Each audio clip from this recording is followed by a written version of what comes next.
Hi అండి, నేను మీ Tejashree. Welcome to Teja square. ఈరోజు నేను చెర్రీస్తో హోమ్ మేడ్ చెర్రీ లిమెడ్ చేయబోతున్నాను. దీనికోసం చెర్రీస్ తీసుకోవాలండి. ఇవి చాలా ఫ్రెష్గా ఉన్నాయి చూడండి.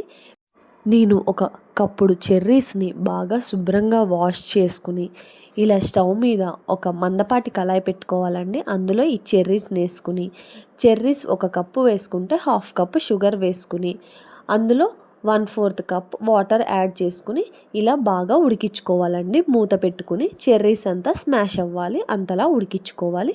మధ్య మధ్యలో కలుపుతూ ఉండాలండి. ఎక్కువ టైం ఏం పట్టదు. ఈ ప్రాసెస్ అంతా సిమ్లోనే పెట్టి చేయాలండి.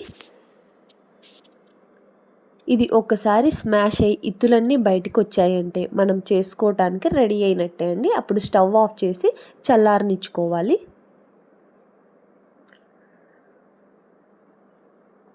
ఈ షుగర్ సిరప్లో చెర్రీస్ అన్నీ బాగా ఉడికాయి. ఇప్పుడు వాటిని స్టెయినర్ సహాయంతో వడగట్టుకోవాలండి.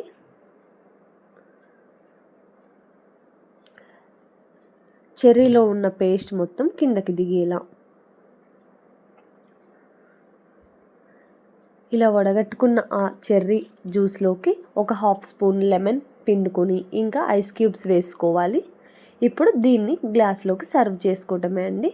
గ్లాస్లోకి ఫస్ట్ చెర్రీ జ్యూస్ని వేసుకుని దాంట్లో ఐస్ క్యూబ్స్ వేసుకుని బాగా కూల్గా ఉన్న వాటర్ని యాడ్ చేసుకోవాలి. అంతే అండి, బయట షాపుల్లో దొరికే చెర్రీ లెమండా రెడీ అండి. టేస్ట్ అయితే చాలా బాగుంది. మీకు నచ్చితే లైక్ చేయండి.